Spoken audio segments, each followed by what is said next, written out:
Hello, my name is Amelia, and I will be talking about how we can save the world with masks. The world, especially the US right now, is in complete crisis. People are dying, the ICU units are filling up very fast, and the disease is spreading with no remorse. I know we're all pretty sick of the state of things right now. We don't want to be in quarantine, we want to just live our lives. But there's a simple solution to fix this, and that's the wearing of masks.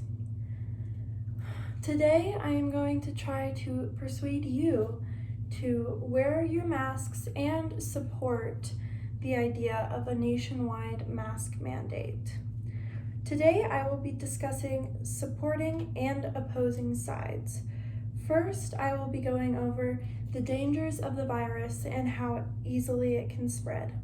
Second, I will be going over the science behind masks and distancing to reduce the spread of the virus. And finally, I will be attempting to disprove some pushback from opposing sides to wearing masks. Although we all know the coronavirus has been devastating, you might not know the actual numbers. Since its begun in January, over 47 million cases have occurred and over 1.2 million deaths have happened worldwide due to COVID-19. We know it spreads quickly and it's a problem. The spread can happen very quickly, especially within households, says October 30, 2020 CNN article by Sandy Lamotte and Virginia Landmaid. The article also advises people who suspect they are sick to isolate yourself and your loved one. This can be hard both logistically and emotionally because it can be hard to separate yourself from your friends and family that you love. Everyone is at risk to getting this virus, but some groups of people have a lot more risk in developing dangerous and life-threatening symptoms.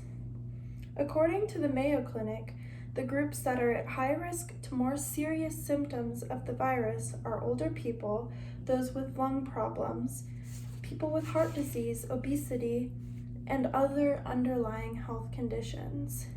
If you're part of any of these high-risk groups, safety is even more important. Now that you know the dangers of the virus, let's look at some possible solutions.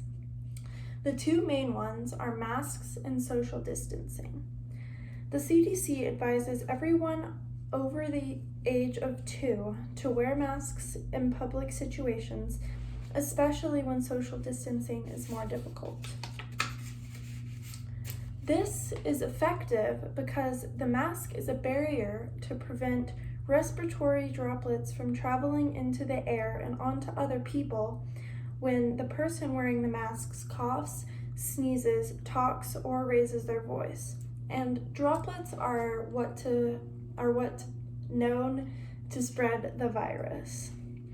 The June 2020 study titled Association of Countrywide Coronavirus Mortality with Demographics Testing and Public Wearing of Masks, done by Christopher Leffler and others, found that countries with government restrictions and social standards for wearing masks had overall lower mortality rates.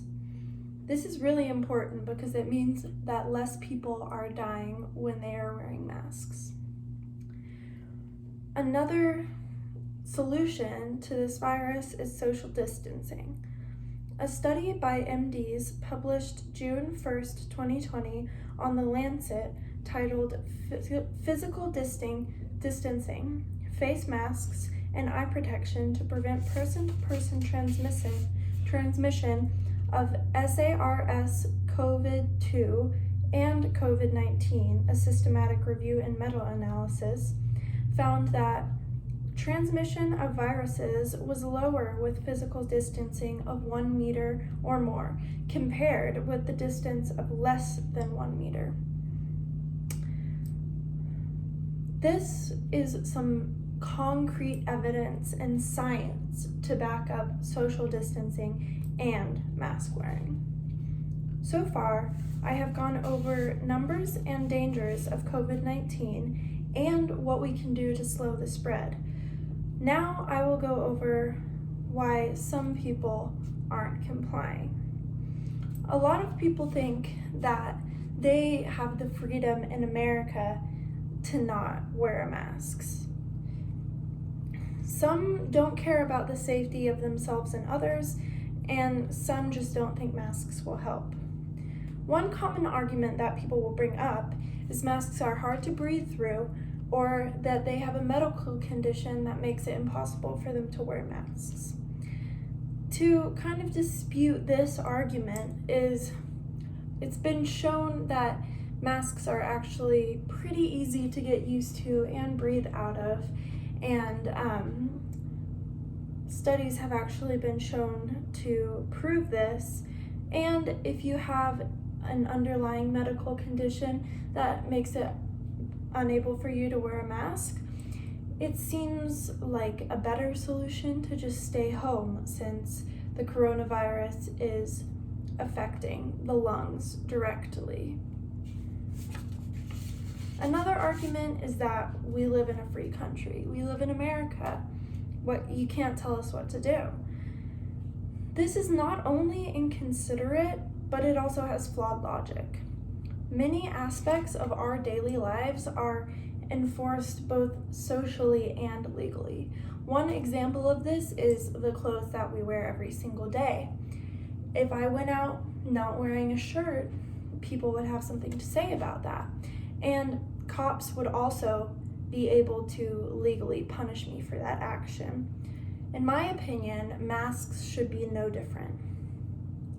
Today, I have attempted to persuade and convince you all to wear a mask.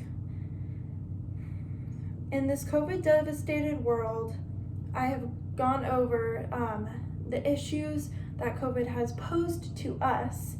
I have gone over the science with wearing a mask and social distancing, and I have gone over some of the arguments against this. I know that it can be hard to remember a mask wherever you go, but doing so can be extremely helpful. You can slow the spread of the disease, you can protect yourself and others from getting sick, and you can help us try and get our lives back to normal. This disease is dangerous, and it's taking over the world. If you wear a mask, we will be one step closer to our lives being normal again. Thank you.